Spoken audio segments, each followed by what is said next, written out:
sosok yang baik hati, tidak mempunyai prasangka buruk kepada orang lain, mengajarkan kita untuk harus saling menolong, guyup rukun.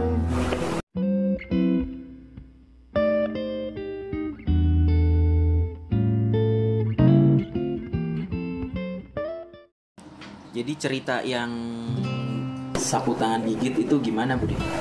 Ya itu saking ngefansnya ya Pak Karno sama grup Kuartet Jaya, terutama mungkin Bapak Iskak sama-sama Wong Jone. Terus Bapak Iskak dihadiahi sebuah mobil, saya diberi nama oleh beliau Kurniati karena lahir pada tanggal 17 Agustus 62. Terus Bapak Iskak diberi hadiah lagi oleh Bapak Presiden, yaitu Iskak, kamu mau apa? Saya pengen menghajikan orang tua saya. Itu permintaan almarhum Pak Iskak. Pak Iskak akhirnya disetujui langsung oleh Presiden. Ajudan langsung urus kepergian haji untuk kedua orang tua Bapak Iskak. Alhamdulillah waktu itu seharusnya Bapak Iskak orang tuanya atau nenek kakek saya berangkat haji tahun berapa ya? Saya masih kecil banget itu. Pesawat itu khusus untuk pesawat terbang khusus untuk menteri-menteri mungkin ya, sama untuk para menteri. Tapi Bapak Iskak mendapat fasilitas itu, mendapat fasilitas, tapi Bapak Iskak tidak mau merepotkan, menolak dengan halus, biar nggak apa-apa, pakai kapal laut aja. Zaman dulu mintanya kapal laut aja. Kapal laut aja karena saat udah yang penting bisa memberangkat haji kedua orang tuanya, karena saking senangnya ya bisa memberangkat orang tua, cukup dengan naik kapal laut. Dulu berapa hari ya? 40 hari itu. 40 hari baru nyampe. Baru nyampe. Liburan di kapal banget. Alhamdulillah itu saking kebaikannya dari Bapak Presiden Soekarno. Terus ada lagi Bapak Menteri siapa ya zaman dahulu juga memberikan hadiah kepada Bapak Iskak mobil antik. Mobil antik itu mobilnya apa ya namanya ya, mobil antik guys. Antiknya tadi Holden. Terus mobil antiknya itu tahun Holden 2 ya tadi ya. Holden 1. Terus pernah dikasih sama Ibu Megawati. Bapak Iskak pernah juga dikasih, terima kasih. Terus dikasih mobil antik juga sama Pak Menteri siapa, Bapak pernah cerita. Tapi karena Bapak Iskak itu terkenal dengan baik hati, akhirnya mobil itu dihadiahkan lagi karena ingin melestarikan mobil itu, diberikan kepada Bapak Sabto Widoyo. Profesinya sebagai budayawan dan budayawan, pelukis kalau nggak salah di Jogja untuk dirawat karena beliau memang mungkin yang udah kayak saudara apa gimana gitu kali. Bukan juga, karena yang paham betul mengenai yang seni antik gitu. Mungkin cuma saking baiknya mungkin bisa ke museumnya mungkin saya pernah lihat pernah lewat ada dipajang di depannya kalau nggak salah tuh. Mudah-mudahan saya belum lihat lagi sampai sekarang. Tapi nggak tahu mereknya apa, bentuknya kayak gimana? Kayak merah gitu, dulu warnanya merah. Pokoknya mobil antik banget deh zaman dulu. Wah, kalau sekarang berapa puluhan ember. Saking antiknya tuh. Aduh, ya itu saking karena Bapak Iskak banyak yang ngefans. Bukan Bapak Iskaknya aja, semuanya ya, Kuartet Jayanya. Jadi Presiden Soekarno ngasih ke almarhum Bapak Iskak, Iskaknya ngasih ke budayawan itu ya. Bukan dari presidennya, yang ngasih kalau nggak salah Pak Menterinya. Oh iya. Kalau yang Pak Menterinya ya. itu baru Pak Karno yang ngasih. Terus Alhamdulillah. Kuartet Jaya bertahan Kuartet Jaya bertahan sampai tahun berapa ya saya lupa, karena Om Bing Slamet udah sakit-sakitan itu, mungkin kecapean ya, karena ya syuting yang lawak ya, ini sakit-sakitan, akhirnya innalillahi wa rajiun, terus beliau meninggal dunia, akhirnya cuma bertiga. Tinggal bertiga Om Edi Sud. Tapi tetap namanya Kuartet Jaya. Tetap namanya tetap Kuartet Jaya. Nggak nyari pengganti waktu itu. Oh, enggak nyari pengganti. Dengan berjalannya waktu juga, karena mungkin Om Edi Sud sibuk dulu jadi koordinator Aneka Ria Safari ya. TVRI. TVRI, wah terkenal juga. Terus jadi host juga, mungkin terus Bapak Iskak sama Om Ateng mengundurkan diri, terus bergabung berdua aja. Jadi masing-masing bikin sendiri. Jadi Ateng Iskak Group. Kuartet Jaya bubar. Jadi Ateng Iskak cuma berdua aja. Inilah pelawak. Nah, baru ketemu berdua. Jadilah sahabat nih. Iya, dari dulu sebenarnya udah sahabat ya. Dari dulu udah sahabat. Dari cuma sejak jadi penonton itu ya. Iya, jadi karena udah memang udah bergabung berdua, ya udah kemana-mana berdua, tapi kok kelihatannya sepi ya, nggak ada teman, biasa berempat, biasa bertiga. Akhirnya ada pelawak dari Jawa Barat, Bandung khususnya ya, itu Om Teten ikut bergabung. Om Teten kalau kemana-mana kalau kemana-mana pasti selalu diajak untuk ngelawak. Terus kalau Om Teten tidak bisa diganti dengan Om Sup Yusuf juga pelawak juga. Sup Yusuf dia. Tapi ketika itu lawakannya di TVRI juga apa? Enggak, di mana-mana. Tapi belum di TVRI. Off air ya? Oh ya, off airnya dengan Sup Yusuf, sama kalau Om Teten nggak bisa dengan Om Sup Yusuf gitu. Terus waktu di TVRI itu memang cuma berdua ya, yang diminta Om Ateng jadi Bagong, Bapak Iskak jadi Petruk. Iya. Ini mulainya Ria Jenaka. Iya, mulai Ria Jenaka itu gitu. Waktu pas Om Ateng sama Pak Iskak duo. Cuma berdua aja. Akhirnya ditarik oleh TVRI untuk mengisi sebuah acara kepemerintahan dulu ya, untuk melestarikan budaya Jawa. Itu dikasih acara Ria Jenaka. TVRI. Yang jadi gareng itu Slamet Harto. Itu juga pelawak. Terus yang jadi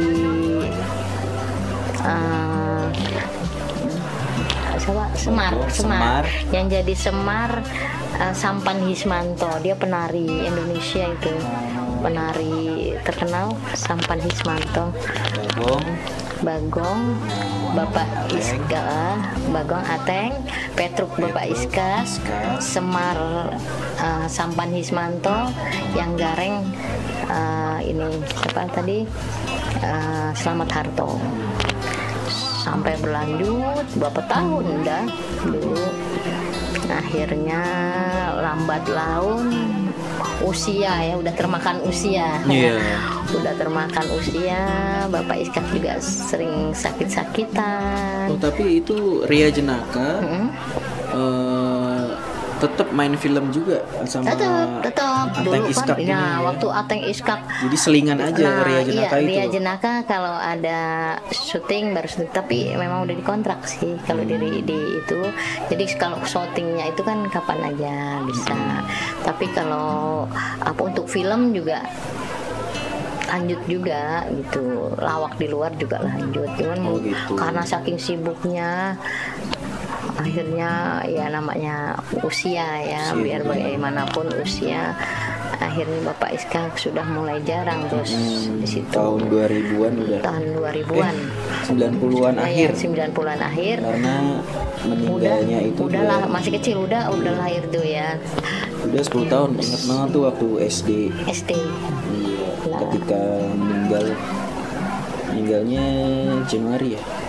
Iya, nggak salah Januari tahun 2000-an. 2000. Waktu itu malam-malam bangun tuh Bude. Udah kan tidur di kamar. Kalau di rumah itu paling pojok. Pojok itu ada jendela. Di kamar tuh ada jendela. Kalau dibuka itu jalanan umum. Jalanan umum. Nah, itu tengah malam. Tapi kok ada anjing kayak duduk di depan pintu persis, ngelong-ngelong gitu. Dan paginya kita dapat kabar waktu itu udah di Jogja. Waktu itu juga udah mau pentas seni juga itu Bude. Pentas seni waktu itu SD. Udah pindah Jogja ya. SD kelas berapa ya? Kelas 5-an. Nah, sebelum pentas telepon karena kok ada firasat yang aneh, nggak enak gitu. Mama telepon dan dapat informasi kalau bapak udah meninggal. Meninggal juga alhamdulillah baik. Meninggalnya baik juga ya. Alhamdulillah baik banget meninggal, karena Bapak Iskak memang terkenal dengan kesabarannya, baik sama siapapun, tidak memandang bulu kepada siapapun, pasti baik banget, sabar, sering menolong orang lain gitu yang perlu kita contoh. Hidup sederhana di Solo ya Budi? Iya di Solo. Kebetulan dikuburnya itu di makam keluarga karena Bapak Iskak masih keturunan juga ya. Oh gitu. Masih keturunan kerajaan deh gitu ya. Jadi keraton kan? Ya masih keturunan keraton. Akhirnya dikubur di situ bersama satu tempat sama kakek neneknya Ibu Tin Soeharto. Ya karena memang masih ada keturunan di situ. Oke, satu pertanyaan panjang nih. Padahal ada 1000 pertanyaan tadi ya. Baru pertanyaan ketiga. Selanjutnya, sebutkan ciri khas almarhum sebagai pelawak. Apa ciri khasnya? Ciri khasnya ketawanya. Masih ingat nggak ketawanya? Pasti deh. Kalau gimana ketawanya melengking gitu Bapak Iskak. Kalau nyapa orang juga. Iya, nyapa orang Tarzan juga. Kalau sekarang Bapak kan ada filmnya tuh deh. Iya. Film apa ya lupa. Ateng sok tahu apa Ateng apa gitu yang Oke, ada. Nanti kita cari. Nanti dicari sama Huda. Gini. Ciri khasnya Bapak Iskak manggil Ateng. Oh itu manggil Ateng tuh. Kalau itu apa? Itu sama juga. Sama. Ada 2 tuh ciri khasnya manggil. Jadi kalau manggil Bapak pasti selalu ada ciri khas.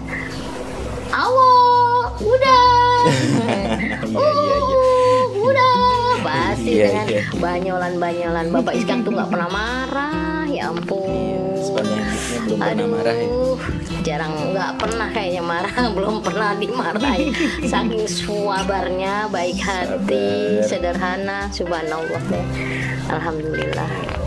Perlu Untuk dicontoh. kita contoh ya. Untuk generasi selanjutnya, generasi Bapak Iskak, anak cucu dan selanjutnya, contoh Bapak Haji Iskak. Emang kalau di rumah biasa aja. Kan udah pelawak terkenal ibu kota se-Indonesia waktu itu. Iya, biasa aja Bapak Iskak tuh tidak apa namanya, kalau di di panggung seperti ini, di rumah seperti ini, seperti wajarnya orang tua lainnya. Tetangga-tetangga. Waduh, baik banget. Pasti selalu menyapa duluan. Bapak Iskak dimanapun pasti menyapa duluan, mengajarkan anak-anak, memberi contoh. Kebanyakan memberi contoh untuk kebaikan Bapak Iskak itu. Jadi iya, untuk ibadahnya, kebaikannya, menolong orangnya, dan punya moto. Motonya kamu harus punya pagar mangkok. Pagar mangkok. Jadi pagar mangkok ada apa, mangkoknya. Pak? Iya. Pagar mangkok apa sih, Pak? Pagar mangkok itu baik kepada siapapun memberi. Tuh yang saya ingat sampai sekarang. Selalu memberi. Selalu memberi. Selalu memberi tanpa pamrih, tanpa pamrih itu. Pagar mangkok itu ini nasihat yang paling diingat sama saya. Pagar mangkok baik kepada siapapun, harus bisa sama orang tuh harus menolong orang lain. Tidak dendam. Biar udah ditipu orang, sering ditipu ya. Wah, hartanya habis ditipu tapi tetap aja sabar.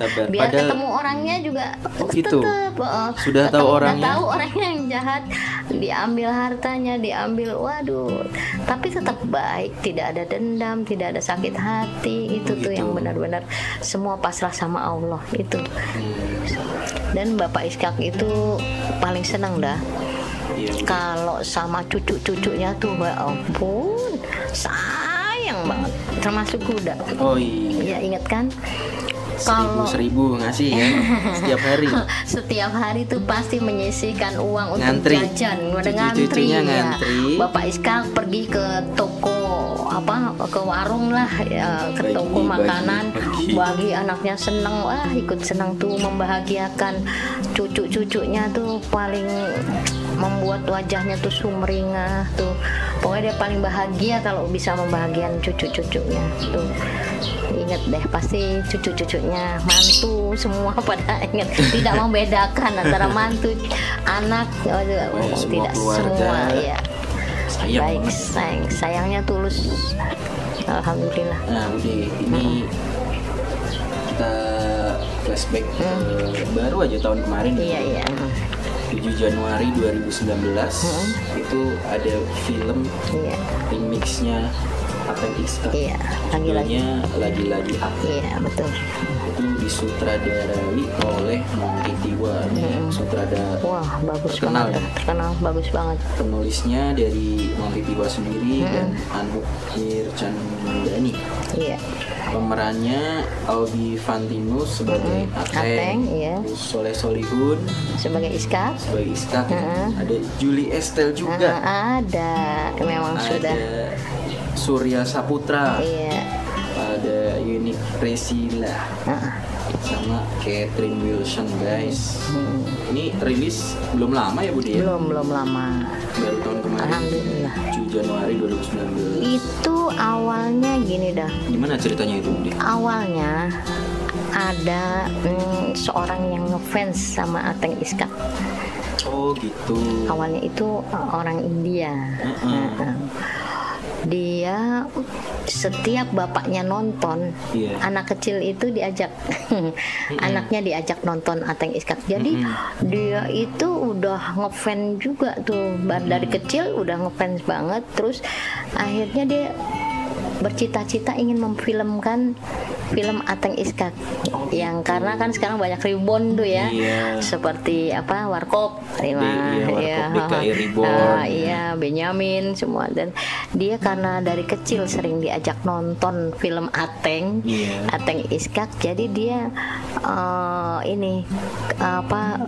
punya cita-cita untuk memfilmkan film Ateng Iskak, cuman diperankan oleh yang lain karena memang tidak memungkinkan, sudah pada mungkin tidak ada rindu sosoknya karena karyanya nggak ada lagi.